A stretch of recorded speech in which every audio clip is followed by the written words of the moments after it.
네, 안녕하세요. 이번 발표에서 한국 고대 장식기와에 관한 연구를 발표할 충남대학교 조현준입니다. 발표의 순서는 논문의 목차의 순서와 동일하게 진행하도록 하겠습니다. 먼저 머릿말입니다.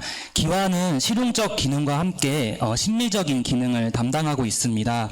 그중 심리적 기능의 목적을 위해서 사용된 기와를 장식기와라고 지칭을 할 수 있습니다. 이번 발표에서 대상 유물인 치미와 김현문 기와는 특별한 의미와 함께 고대 기와 지붕을 장식하는 대표적인 장식 기와 중에 하나입니다. 치미는 기와 지붕의 용마루 양쪽 끝에 세워놓는 기와를 뜻하고, 또 김현문 기와는 다양한 기와 기종에 김현문을 새긴 기와를 지칭하고 있습니다. 치미는 건물의 가장 높은 곳에 위치를 하고, 또 김현문 기와는 사례기와나 수막새 등의 다양한 형태로 장식이 되는 것이 특징입니다. 앞서 말씀드렸듯이 치미와 김현문 기와는 심리적인 기능의 목적을 위해 사용된 장식기와입니다. 또 고대 중국에서부터 시작되었는데 벽사와 길상의 의미로 사용하였음을 알 수가 있습니다. 또한 그 출토 양상이 권위적인 건물에 한정적으로 이렇게 출토가 되는 모습을 보여서 이 두 인물이 그 건물의 위계를 나타내기도 한다고 생각이 됩니다. 중국으로부터 이제 국내 삼국시대에 유입된 두 장식기와는 통일신라 시대까지 활발하게 사용이 되다가 이제 그 이후 고려시대부터는 쇠퇴한다는 공통점을 가지고 있습니다. 이러한 특징이 있는 이 두 장식기와를 이 발표를 통해서 정리를 해보고자 합니다. 먼저 국내에서 확인된 치미와 김현문 기와의 번천 양상과 출토 양상을 파악하고자 합니다. 또 이 자료를 바탕으로 국내 자료의 시대 지역별 차이와 상관관계를 확인한 후에 중국과 일본의 자료를 비교하여서 동아시아에서 고대 장식기와가 가지고 있는 의미를 한번 파악해보고자 합니다. 이 장의 이제 두 인물 중에 먼저 치미를 말씀드리겠습니다. 치미는 이제 한자 그대로 해석을 해보면 소리의 꼬리라고 해석을 할 수가 있습니다. 기원과 이제 어원은 이제 각 연구자들마다 이제 차이를 보이고 있지만, 완형의 치미 모습을 보았을 때 이제 새의 모습을 형상화했음을 추정할 수 있습니다. 중국에서의 치미는 이제 4세기 중후반부터 사용되었을 것으로 보입니다. 이러한 치미가 국내에서 백제 사비기부터 본격적으로 사용된 것으로 보입니다.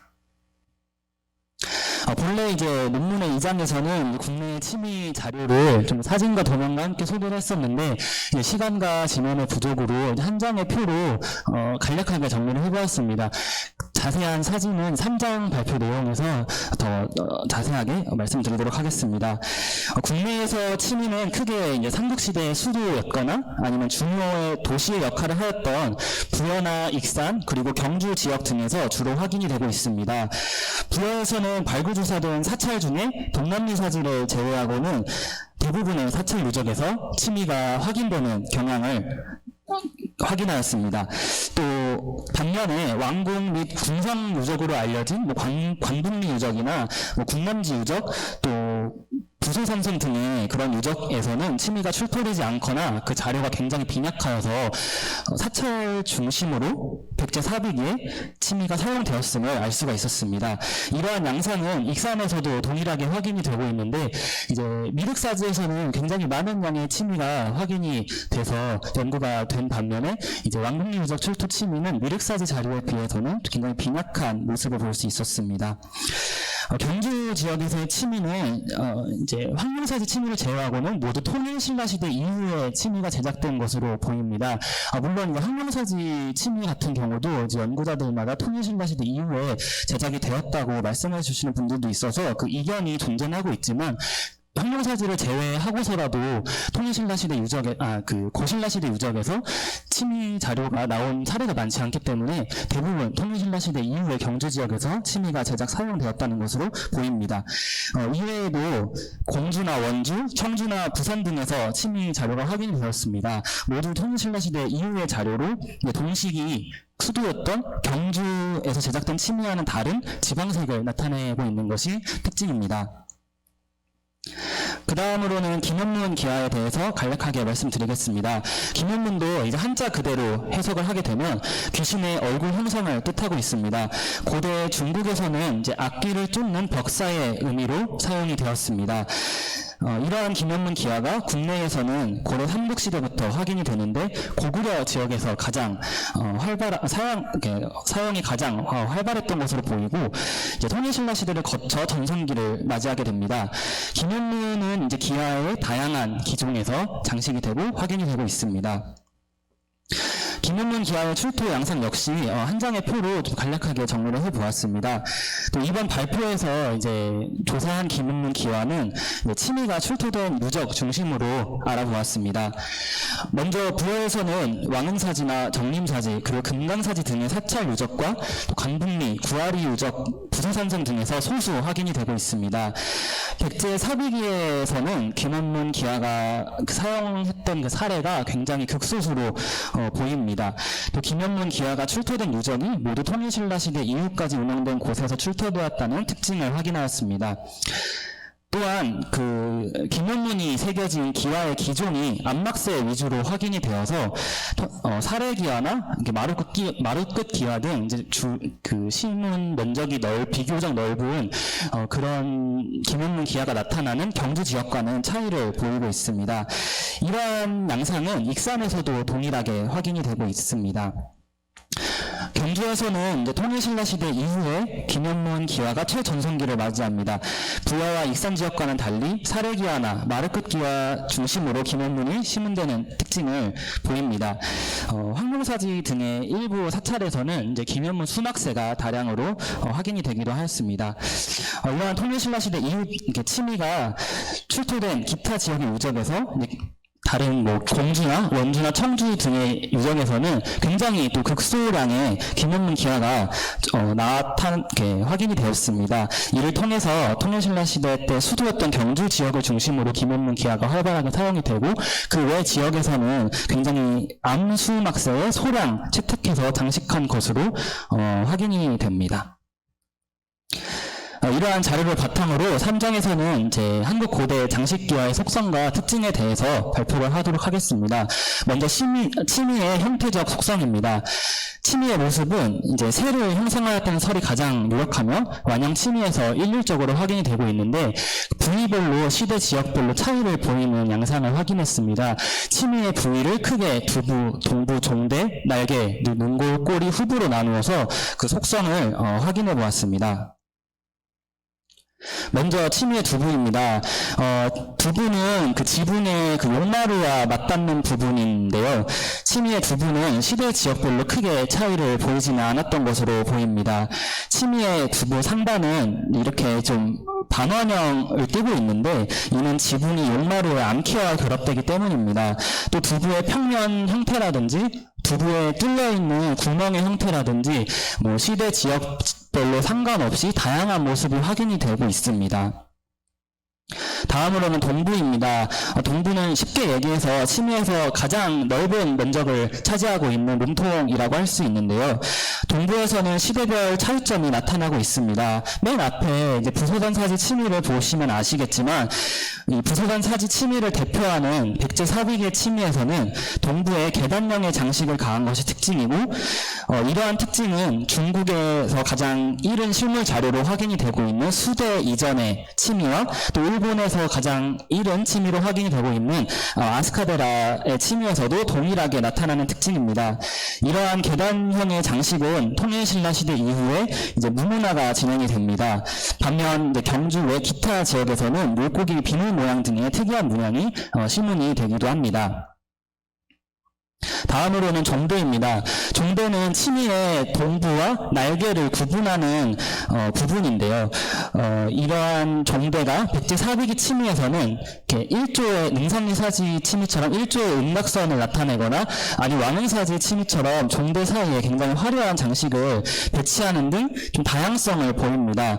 반면에 통일신라 시대 이후 경주 지역의 치미는 월지 치미처럼 일조의 돌선을 이용하거나 아니면 그 장식이 연주문에 한정돼서 배치가 되는 등 정형화되는 양상을 보이고 있습니다. 다음으로 날개입니다. 날개는 부소산 사지 치미를 제외하고는 모두 그 층단의 장식을 이제 강한 공통점을 가지고 있습니다. 근데 백제 사위기 치미는 이 층단을 나타냈지만 날개의 내외는 모두 층단을 내어서 다 장식을 한 것이 특징적이고, 또 가장 큰 특징은 날개에 구멍이 뚫려 있다는 것입니다. 이는 중국의 도성 자료 등을 보았을 때 장식을 꽂았던 흔적으로 추정을 할 수가 있습니다. 이러한 양상은 통일신라 시대 이후 경주 지역 치미에서 이제 날개의 외면에만 단을 내고 내면은 평평하게 다듬는다거나 아니면 음각선으로 단을 간략하게 표현하는 등 변화를 보이고, 그런 양상들이 치미 전반적으로 확인이 되는 특징을 보입니다. 또한 백제 사위기 치미에서 확인되었던 날개에 뚫렸던 구멍 등이 통일신라 시대 경주 지역 치미에서는 확인이 되지 않는 것도 특징적입니다. 다음으로는 치미의 눈골과 꼬리입니다. 눈골과 꼬리는 이제 그 치미의 머리로부터 호선을 그리며 올라가는 부위로 이렇게 위로 올라가는 수직적인 모습입니다. 백제 사위기 치미에서는 이렇게 왕흥사지 치미를 이렇게 보시면 미부기와를 이렇게 연결할 수 있게끔 제작이 된 것이 특징적이고, 꼬리의 모습도 치미마다 굉장히 다양한 모습을 보이고 있습니다. 반면에 통일신라 시대 이후에 경주 지역의 치미에서는 토수기와를 눈물과 연결하게끔 제작이 되어 있고, 또 저기 월지 치미 꼬리의 모습처럼 그 버선코형, 신발의 버선코형 이렇게 모습으로 통일되는 양상을 보이는 것이 특징적입니다. 마지막으로 치미의 형태적 특성 중에 후부입니다. 후부에서는 이제 하단에 구멍이 뚫려 있는 것과 구멍이 뚫려 있지 않은 것으로 크게 나뉘는데요. 이 구멍이 뚫려 있지 않는 그런 양상이 통일신라 시대 치미에서 주로 확인이 되고 있지만, 이게 완형으로 보관된 치미나 편 중에서 그 치미의 후부 하단이 남아있는 경우가 많지가 않아서 이 부분에 대해서는 앞으로 좀 자료가 더 축적이 된다면 더 이렇게 구체적인 양상을 파악할 수 있을 것으로 기대가 됩니다. 그리고 후부에서는 또 왕사지 치미처럼 백제 사위기에는 연화문이나 초화문 등의 다양한 화려한 장식을 가한 반면에, 이제 통일신라 시대 이후에는 후부에서도 무문화가 진행이 되는 특징을 보이고 있고, 또 그 동시기에 청주의 흥덕사지에서는 이제 김원문을 시문하는 등 지방에서는 나름 독특한 그런 장식을 또 가한 것을 또 확인할 수가 있었습니다. 그 다음으로는 이제 형태적 속성 다음에 치미의 계측적 속성에 대해서 확인을 해보겠습니다. 먼저 치미의 높이입니다. 중국에서 가장 이른 실물 자료로 확인되는 남북조나 수대에 제작된 치미는 4에서 50cm 정도로 굉장히 소형, 이렇게 비교적 작게 제작이 되고 있습니다. 1m 남짓의 크기로 정형화되는 시기는 이제 당대 이후 치미에서 주로 확인이 됩니다.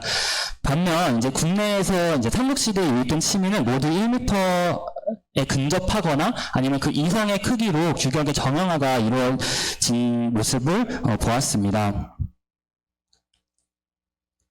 이러한 치미의 높이는 이제 가마에서 소성을 할 때 굉장히 좀 대형에 기화하기 때문에 소성이 어려웠을 것으로 보입니다. 그래서 대부분의 치미는 치미의 중간에 이제 절반을 분리를 하고 나눠서 소성을 해서 결합 제작한 특징을 가지고 있는데, 그렇지 않고 일체형으로 제작된 치미들이 있습니다. 바로 월지 치미나 부수산사지 치미가 그 대표적인 예인데요. 이 두 치미는 다른 치미에 비해 70cm 또 90cm 등의 이렇게 높이를 보이고 있는 등 비교적 작은 치미에서 일체형 치미가 확인이 되고 있습니다. 반면에 이제 분황사지나 전인용사지 치미처럼 일체형으로 제작이 되었지만 그 분리형 치미와 높이 차이가 규격 차이가 얼마 나지 않는 치미에 대해서는 이렇게 동부나 후부의 구멍을 뚫어서 소성을 용이하게 한 것으로 이제 보입니다. 다음으로는 치미의 너비와 높이의 비율인데요. 이러한 그 분석을 통해서 치미의 전체적인 모습이 어떻게 차이를 보이는지에 대해서 한번 확인을 해보았습니다. 백제 사비기 치미는 대체로 높이에 비해 너비의 값이 커서 안정적인 느낌을 주는 반면에, 통일신라 시대 경주 지역의 치미는 너비에 비해 높이의 값이 커서 치미가 더 위로 세장하게 솟은 느낌을 주게 합니다. 이러한 양상은 두부의 그런 비율에서도 동일하게 나타나고 있습니다. 백제 사비기 침미의 두부가 너비의 값이 높이보다 커서 안정적이게 보이는 반면에 통일신라 시대 침미의 두부는 너비보다 높이의 값이 커서 굉장히 긴 장방형의 형태로 확인이 되고 있습니다. 침미를 위에서 바라봤을 때도 평면의 형태가 시대 지역별로 차이를 보이고 있었는데요. 백제 사비기의 침미들은 위에서 봤을 때 이제 후부의 너비가 비교적 넓어서 좀 제형에 가까운 그런 평면 형태를 나타내고 있는 반면에 통일신라 시대 이후 경주 지역의 침미에서는 후부의 너비가 점차 좁아지면서 장방형에 가까운 형태를 띠는 것이 특징적입니다. 이렇게 이제 침미의 형태적 속성과 계측적 속성에 대해서 보았고, 이번에는 침미의 그 출토 양상을 통해서 본 건축사적 의미에 대해서 발표를 하도록 하겠습니다. 먼저 침미의 사용처입니다. 중국의 이제 문헌에는 침미가 이제 권위 건축물이나 뭐 관청 또 고급 간원의 주택에서 확인이 이렇게 설치가 되었다고 기록이 되어 있습니다. 이는 발굴 조사를 통해서도 확인이 되고 있는데요. 뭐 러양 영령사 등의 사찰 유적에서도 출토가 되고, 또 뭐 조양성이나 인수궁 또 구성궁 유적 등 궁성 유적에서도 침미가 출토가 되어서 다양한 유적에서 침미가 확인이 된 것을 보았습니다. 반면 국내에서의 침미는 대다수가 사찰 유적에서 출토되는 양상을 보입니다. 특히 이러한 특징은 백제 지역에서 그 경향이 두드러지고 있는데, 부여 사비기의 추정 완궁지로 생각되는 관북 유적이나 별궁으로 알려진 군만지 유적 또 부소삼성 유적 등 그런 곳에서는 침미가 출토되지 않거나 출토 양상이 좀 불확실한 침미가 확인이 되어서 대부분의 침미가 사찰에서 사용이 되었다는 것을 좀 알 수가 있었습니다. 이는 국내에서 침미를 수용할 때 불교 문화와 함께 전래가 되었고, 중국에서처럼 침미를 권위 있는 건축물에 올려 의견을 표현하고 또 벽사와 길상의 의미를 나타내는 것이 아닌 사찰 건축물을 장식하는 장식기화 중 하나로 받아들였음을 이해할 수가 있습니다.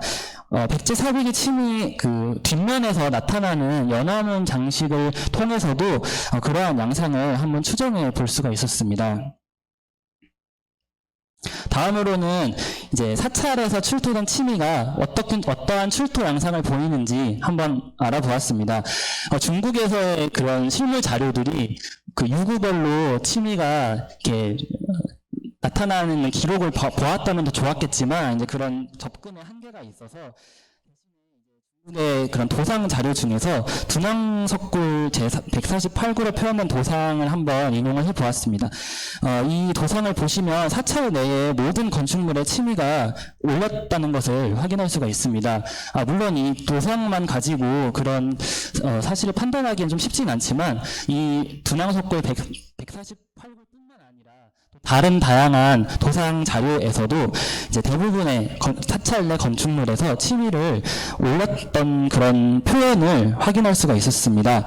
반면 이제 국내 사찰에서는 사찰 내 모든 건축물에 침미를 올리지는 않았던 것으로 보입니다.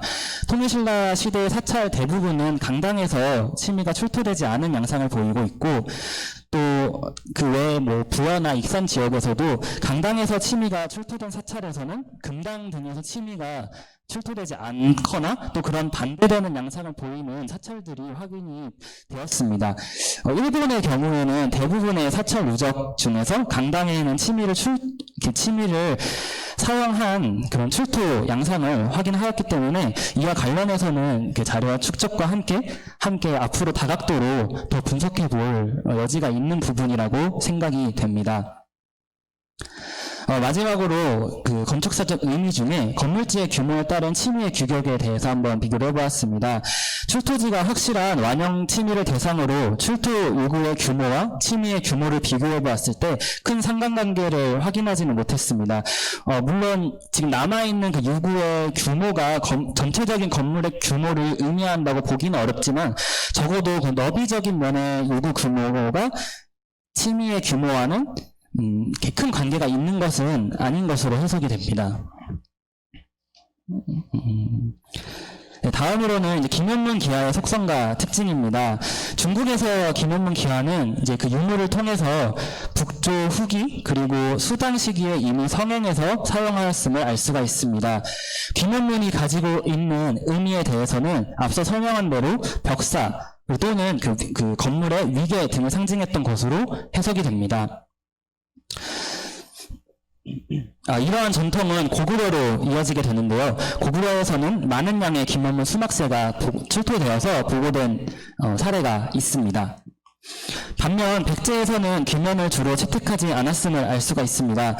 백제 사비기 김현문은 확인할 수 있는 유물이 극히 드문데 외리사지 김현문전이나 백제 금동대항을 속에 표현된 포수의 모습을 보듯이 김현문이 굉장히 소수 채택되어서 장식이 되었습니다. 근데 이러한 유물들은 모두 도교 사상의 영향을 받은 것으로 보여집니다.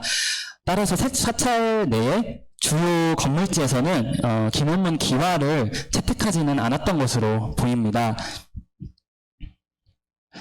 실제로 구어 익산 지역에서 김현문 기와가 출토되는 유적은 모두 통일신라 시대 이후 사역이 다시 유지된 경우가 대다수입니다. 대다수이고 또 김현문이 또 안막새에 한정되어서 장식된 것이 또 특징적입니다.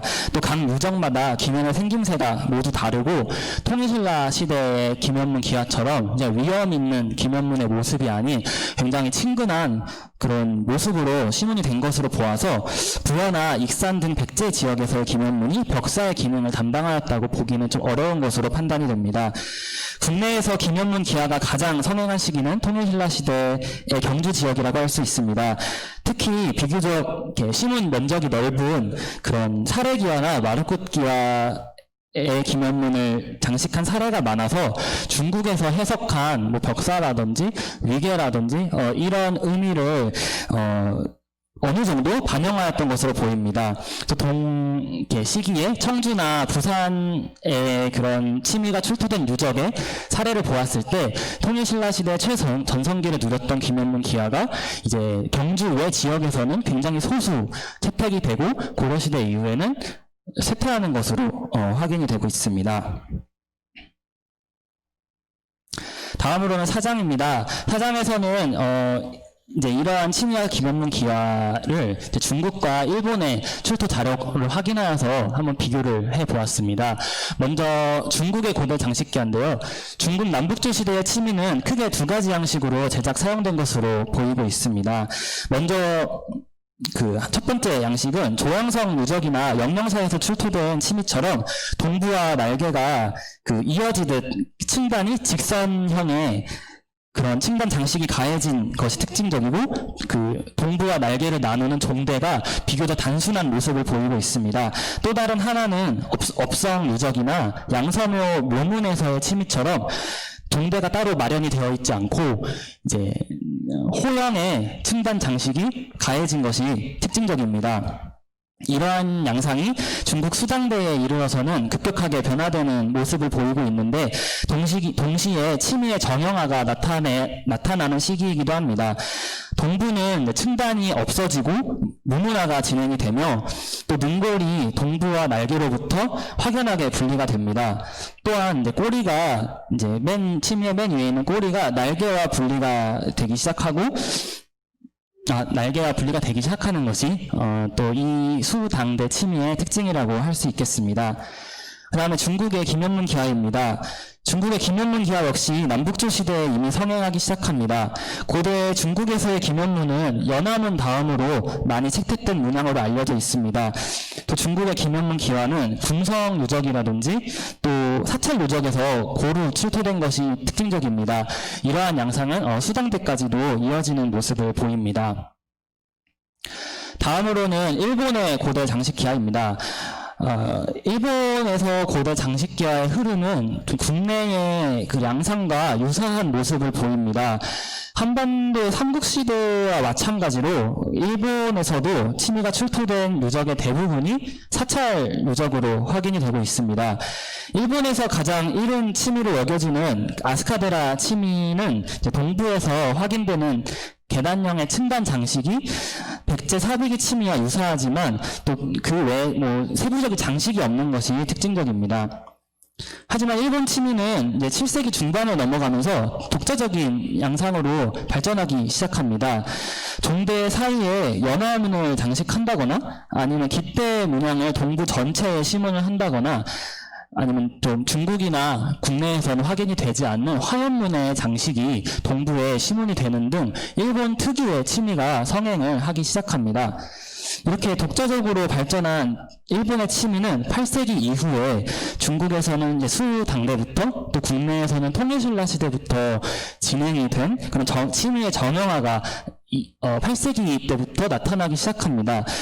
동부는 무문화가 진행이 되며 동대 사이에 연중원을 배치한 점, 날개의 형태 등이 동아시아 3국에서 공통적으로 나타나고 있습니다. 다음으로는 일본의 김현문 기화입니다. 일본의 김현문 기화는 치미가 이렇게 제작되어서 사용되기 시작한 6세기 중반에서 7세기 때까지는 그 사찰 그런 유적에서 김현문 기화가 확인이 되지 않고 있습니다. 국내에서 마찬가지로 연화문 일색의 기화를 사용한 것으로 보이는데요. 일본에서 최초로 김현문 기화가 확인되는 시기는 8세기 전반으로 보입니다. 일본의 그 다자이오 도우로 유적이나 장안사 폐사에서 출토된 김현문 등을 보았을 때는 통일신라 시대 기화에 많은 영향을 받은 것으로 보입니다. 이후 일본의 김현문 기화는 이제 김현 이마에 뿔이 생기기 시작하는 등 독자적인 발전 양상을 보입니다. 이상으로 이제 여태까지의 내용을 바탕으로 동아시아 3국의 치미와 김현문 기화의 흐름을 간략하게 정리하고 논문의 맺은 말과 함께 발표를 마무리하도록 하겠습니다. 중국 남북조 시대에는 최소 2가지 양식의 치미가 제작 사용된 것으로 보입니다. 그중 직선형의 층단 장식을 베푼 치미가 삼국시대 한반도로 넘어와서 백제 사비기 때 사용되기 시작합니다. 왕흥사지나 부소연사지 등의 치미처럼 그런 백제 특유의 치미 양식을 발전시킴과 동시에 이러한 그런 치미를 일본에 전파하기 시작합니다. 동시기 중국 수당대에는 치미의 무문화가 이루어지기 시작하고 정형화가 나타나기 시작합니다. 이러한 양상은 한반도에서는 통일신라 시대 경주 지역으로 이루어지고 일본에서 동시기 7세기 때에는 일본 특유의 독창적인 치미가 발전을 하지만 8세기 이후에는 중국 수당대 치미와 같이 정형화되는 모습을 보입니다. 이후에 치미는 치미의 두부, 그러니까 치미가 용마루와 맞닿는 머리 부분이 용의 머리나 물고기의 머리로 바뀌면서 점차 치문으로 변화하게 되고 치미의 사용예는 점차 줄어들기 시작합니다. 다음으로는 동아시아의 김현문 기화의 흐름입니다. 김현문 기화도 마찬가지로 중국에서부터 시작이 되고 있는데 실물 자료를 통해서 남북조 시대에는 이미 김현문 기화가 성행한 것으로 보입니다. 또한 중국에서의 김현문 기화는 이제 궁성이나 사찰 유적에서 모두 확인이 되어서 김현문의 의미가 불교사적인 의미뿐만 아니라 권위와 위계를 나타내기도 하고 또 벽사나 길상의 의미를 내포하기도 한다는 사실을 알 수가 있습니다. 이러한 양상은 고구려에는 그대로 이어지지만 백제는 김현문을 소수 수용한 것으로 보입니다. 일본에서도 마찬가지로 7세기 때 치미가 출토되는 사찰 유적에서 김현문 기화가 출토되지가 않는데 중국에서의 그런 의미처럼 김현문 기화가 본격적으로 사용되기 시작한 시기는 한국에서는 통일신라 시대 이후 경주 지역에 한정돼서 나타나는 것으로 보이고 또 일본에서는 8세기 전반에 김현문 기화가 사용되기 시작한 것으로 보입니다. 이상으로 이제 발표를 마치겠습니다. 감사합니다. 네, 안녕하십니까. 전북대에서 온 김낙중입니다. 취미는 우리가 눈에 띄게 장식적이어서 관심을 많이 가지고 있지만 그런 정도에 비해서 이렇게 논문으로 특히 고고학 쪽에서 전문적으로 다룬 사례가 별로 없는 그런 것 같은데 그런 와중에 또 개별 유적이나 또는 유물 수준에서 벗어나서 동아시아 관점에서 이렇게 살펴보아서 제가 관심 있는 백제의 장식과는 어떤 특징이 있다. 예를 들면 치미 아직 관분유 유적이 제대로 다 발굴된 건 아니지만 백제에서는 치미가 주로 뭐 관부가 아니고 사찰에서 사용된 것 같다. 이런 여러 가지 얘기들을 끌어냈다는 점에 대해서는 좀 의미를 두고 싶습니다. 그렇지만 몇 가지 뭐 지적을 하자면 취미는 아까 보신 대로 수량이 많지 않아서 고고학에서 주로 사용하는 뭐 형식학적 방법론이나 또는 통계적인 방법을 써서 뭐 변화 과정을 얘기하기는 좀 데이터로서 약점이 있는데 계측 속성을 가지고 몇 가지 말씀을 하셨어요. 그런데 그 수량 자체가 표본이 너무 적어서 그것이 어느 정도 의미를 가질 수 있을까 하는 의문이 들었고, 그 다음에 취미라든지 뭐 규면문에 나오는 그 문양들이 우리가 늘상 얘기하는 뭐 벽사 그런 의미를 가지고 있다고 얘기했는데 이걸 전문적으로 다루면서도 그거에 대해서 좀 더 깊이 들어가 논의가 좀 필요하지 않을까, 그런 얘기를 하고 싶습니다. 뭐 예전에 얘기했던 뭐 벽사의 의미 뭐 그 수준에서 그냥 머물러 있기 때문에 좀 아쉽다는 말씀을 드리는데, 이거에 대해서도 뭐 김길식 선생님도 비슷하게 말씀을 하셨어요. 그래서 종교, 사상 이런 거와 연계해서 좀 더 천착할 필요가 있지 않을까, 그런 말씀을 드리고요. 그 다음에 백제와 신라 취미 또는 김현문 기하의 수용식이라든지 연관관계 이런 것들도 도교라든지 불교 관련 고고학 문헌 자료를 폭넓게 검토한 바탕 위에서 결론에 도달해야 되지 않을까 하는 말씀을 또 김길식 교수님도 또 해주셨습니다. 그리고 마지막으로 이 취미와 김현문 기와의 규모와 양식이 건물의 규모와 건축 구조 와 건물의 성격에 따라서 어떤 공통점과 차이점이 있는지 이런 점도 살펴볼 필요가 있다는 말씀이 있었습니다. 홍보식 교수가 지적한 내용을 간단하게 말씀드리겠습니다. 이 논지 전개에 꼭 필요한 자료 위주로 소개하고 소개된 자료의 내용들이 문제를 해소하는 정보들로 이루어졌으면 좋겠다. 그 다음에 같거나 유사한 내용, 또 논지 전개와 직접적인 관계가 없는 내용은 좀 중언부언된 점이 있기 때문에 삭제할 필요가 있겠다.